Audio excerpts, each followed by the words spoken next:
नमस्कार भक्तों, जय श्री कृष्णा। स्वागत है आपका अपने चैनल कथा भजन में, जहां आज हम बैसाख महात्म के 8वें अध्याय का श्रवण करेंगे, जो कि इस प्रकार है। तदंतर मैथिल ने कहा, हे ब्राह्मण, जल दान ना करने से इक्ष्वाकु वंशधर राजा का 3 जन्म चातक होना और मेरे घर में ग्रह गोदी बनना ठीक ही हुआ, क्योंकि साधु महात्माओं की सेवा न करने से गिद्ध की योनि पाई। परंतु आपने जो यह कहा कि उसे 7 जन्म तक कुत्ते की योनि मिली, यह बात मुझे बहुत अनुचित प्रतीत होती है कि उसे बिना कारण ही कुत्ते की योनि क्यों मिली। हे विपर, मैं आपका प्यारा शिष्य हूँ, आप मेरे इस संशय को दूर कर दीजिए।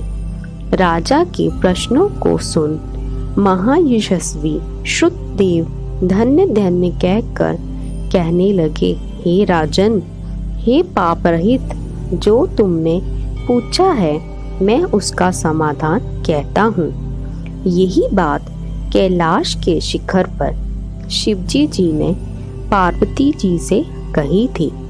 सब लोकों की रचना कर उनकी आमुष्मिक और ऐहिक 2 प्रकार की स्थिति बनाई, जल सेवा, अन्न सेवा और औषधि सेवा।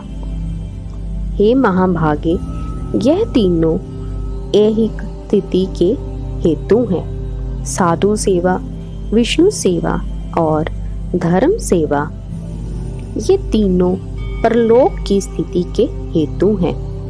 ऐहिक हेतुओं का करना तत्काल धन संपत्ति देता है। ऐहिक हेतुओं का करना तत्काल धन संपत्ति देता है। अप्रिय बातें कहना भी दुख का हेतु होता है। यहाँ एक पुराना इतिहास वर्णन करते हैं, जो ऐसा पापनाशक और अद्भुत है जिसके सुनने से रोमांच हो जाते हैं। यज्ञ दीक्षा में उपगत दक्ष प्रजापति एक समय महादेव जी को बुलाने कैलाश पर गए। उन्हें देखकर उन्हीं की भलाई सोच महादेव जी ने उठकर आदर नहीं किया। शिवजी ने सोचा, मैं संपूर्ण देवताओं का गुरु हूँ। स्वामी सेवक के आने पर पति स्त्री के लिए, गुरु शिष्य के लिए नहीं उठते। जो स्वामी स्वयं भृत्य आदि के लिए उठते हैं, उनकी आयु, धन और यश तत्काल नष्ट हो जाता है। इसलिए मुझे उठना उचित नहीं है। यह मेरा प्यारा शब्दसुर है। ऐसा विचार कर दक्ष प्रजापति की भलाई सोच महादेव जी आसन से ना उठे। तब महादेव जी द्वारा उठकर आदर ना किए जाने के कारण दक्ष प्रजापति को बड़ा क्रोध आया और अनेक प्रकार से महादेव जी के आगे ही निंदा करने लगे कि ऐसा अहंकारी, जिसका धन केवल एक बूढ़ा बैल है, कपाल की हड्डी धारण करते हैं, शमशान में घर है, सर्पों के आभूषण धारण कर रखे हैं, संग में रात दिन भूत प्रेत पिशाच ऐसे ऐसे दुर्जन रहते हैं। दुरात्मा नारद के बताने से मैंने अपनी कन्या सती का विवाह इसके संग कर दिया। यह भी अलग धर्म वाली हो गई। मैं इसे कभी नहीं सह सकता। मेरी पुत्री से भी मुझे कुछ प्रयोजन नहीं। ऐसी विमूढ़ता दक्ष ने सती और शंकर को निमंत्रण नहीं दिया और अनेकों प्रकार के कुवाक्य कहकर चला गया। तदंतर यज्ञ स्थान में जाकर ऋत्विक और मुनियों को संग ले विधि पूर्वक यज्ञ करने लगा और शंकर जी की निंदा करता रहा। ब्रह्मा और विष्णु को छोड़ सिद्ध, चारण, गंधर्व, यक्ष, राक्षस और किन्नर आदि सब देवता यज्ञ में आए। तब सती की इच्छा अपने कुटुंबियों से मिलने तथा उत्सव देखने की हुई। स्त्रियां स्वभाव की चंचल होती हैं। महादेव जी के मना करने पर भी जाने की मन में ठान ली। महादेव जी बोले, हे वर वर्णिनी, सभा में बैठकर वह मेरी सदा निंदा करते हैं जो तुमसे सही ना जाएगी और तुम निश्चित ही शरीर त्याग दोगी। अतएव तुम अपने पिता के घर मत जाओ, वहां जाने से तुम्हारा कल्याण नहीं है। इस प्रकार समझाने पर भी सती ना रुकी, अकेली घर से निकल पैदल चल दी। तब नंदी ने चुपचाप सती को अपनी पीठ पर बैठा लिया और महादेव जी के करोड़ों भूतादि गण पीछे चले। सती जी महलों में होती हुई किसी के ना बोलने पर उदास महादेव जी की बात याद कर यज्ञ मंडप में गई। वहां पर भी दक्ष प्रजापति और सभा के सब लोगों को अपनी तरफ देख किसी के ना बोलने पर सती जी वहां खड़ी होकर रुद्र की आहुति तक पिता की चेष्टा देखती रही। जब दक्ष ने रुद्र को छोड़ आहुति दी तो सती आंखों में आंसू भर अकुला कर बोली, बड़ों का अपमान करने से कल्याण नहीं होता। तुमने रुद्र की आहुति नहीं दी। यह जितने ऋषि, मुनि, महात्मा इकट्ठे हैं, इन्होंने भी तुम्हारी दुष्ट बुद्धि दूर नहीं की। विधाता इनके भी विमुख ज्ञात होता है। सती की ऐसी बातें कहने पर पूषा देवता मुख फाड़ हंसने लगा। शुक्राचार्य दाढ़ी और मूंछ फड़फड़ाने लगे। बहुत से भुजा, पांव और कक्षाओं को फड़फड़ाने लगे और दक्ष निंदा करने लगा। उनकी बातों और पति निंदा सुनने का प्रायश्चित करने के लिए क्रोध से लाल हो शरीर त्याग करने विचार कर सबके देखते देखते सती होम की अग्नि में गिर पड़ी।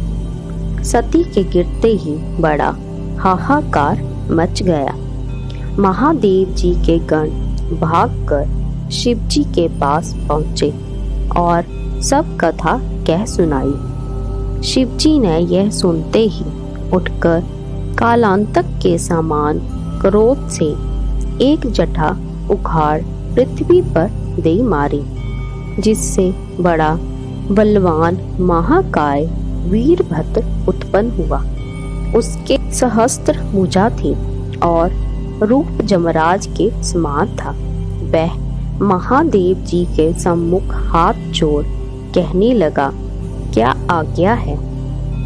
यह सुन रुद्र भगवान क्रोध करके अपने सन्मुख खड़े हुए वीरभद्र से बोले कि तुम बड़े बड़े बलवान भूत गणों को अपने साथ ले जाकर मेरे निंदक दक्ष का नाश कर दो, जिसके कारण मेरी प्रिया सती को शरीर त्यागना पड़ा है। महादेव जी की आज्ञा पाकर वे सभी यज्ञशाला में पहुंचे और देवता, असुर, मनुष्य आदि सब सुभंडों को मार गिराया। पूषा के दांत उखाड़ डाले तथा दुरात्मा भृगु की दाढ़ी मूंछ उखाड़ डाली। जिसने जो अंग हड़काया था उसका वही अंग वीरभद्र ने उखाड़ फेंका और दक्ष के सिर की रक्षा भृगु के मंत्र बल से करने के कारण बड़े उद्योग करने पर भी सिर ना कटा। तब रुद्र ने स्वयं आकर उस दुरात्मा का सिर काट अलग कर दिया और यज्ञ में जो आए थे उनका संहार कर गणों सहित कैलाश को चले गए। मरने से जो बचे थे वे ब्रह्मा जी की शरण में गए। उनको संग ले ब्रह्मा जी कैलाश पर पहुँचे। महादेव जी का क्रोध शांत कर समझा बुझाकर उन्हें ले यज्ञशाला में गए और जो यज्ञ में मारे गए थे उनको जीवन दान कराया। सदाशिव ने दक्ष के धड़ पर बकरे का सिर रख दिया।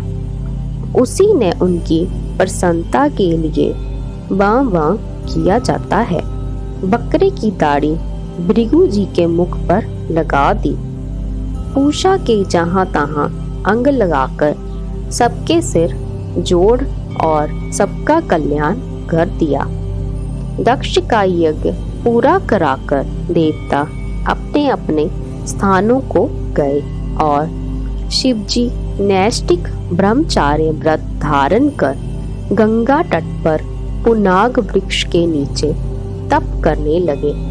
दक्ष पुत्री सती ने हिमाचल के घर उसकी स्त्री मेनका के गर्भ से जन्म लिया और वहीं पर उनका पालन पोषण होने लगा। इतने में तारकासुर नामक एक राक्षस उत्पन्न हुआ और परमेष्टि ब्रह्मा से वर पाया कि सिवाय रुद्र के महाबली पुत्र के तू किसी से भी नहीं मरेगा। यह बात सुन उसने सोचा कि शिवजी की कोई स्त्री तो है नहीं, पुत्र कहाँ से होगा। वह सब लोगों और देवताओं को सताने लगा। तब देवताओं ने दुख पा ब्रह्मा की शरण ली। ब्रह्मा ने देवताओं को समझाया कि रुद्र भगवान की पत्नी सती ने पहले अपने पिता के यज्ञ में शरीर त्याग अब हिमाचल के घर जन्म लिया है, जिनका नाम पार्वती है, और रुद्र भगवान हिमाचल के शिखर पर घोर तप कर रहे। किसी तरह पार्वती का पानी ग्रहण कर रुद्र भगवान से कराना चाहिए। ब्रह्मा की यह वचन सुन सब देवता इंद्र को लेकर अमरावतीपुरी में गए और बृहस्पति जी से सलाह कर अपने कार्य सिद्धि के लिए इंद्र ने नारद और कामदेव को बुलाया। उन दोनों को बुलाकर नारद जी को हिमाचल के पास कहला भेजा कि वह अपनी पुत्री जो पहले दक्ष की कन्या थी उसको शिवजी की पत्नी बनाने को नियुक्त करे। नारद जी से जैसा कहा गया था वैसे ही करने चले गए। फिर कामदेव से कहा कि सब देवताओं और महादेव जी के हित के लिए बसंत ऋतु को संग लेकर रुद्र भगवान के तपोवन में चारों ओर मनोहर बसंत ऋतु का विस्तार करो।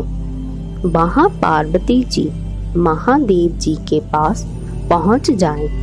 तब धनुष पर बाण चढ़ाकर ऐसा मारो कि महादेव जी मोहित होने पर, उनका संगम होने पर सब कार्य पूरे हो जाएं।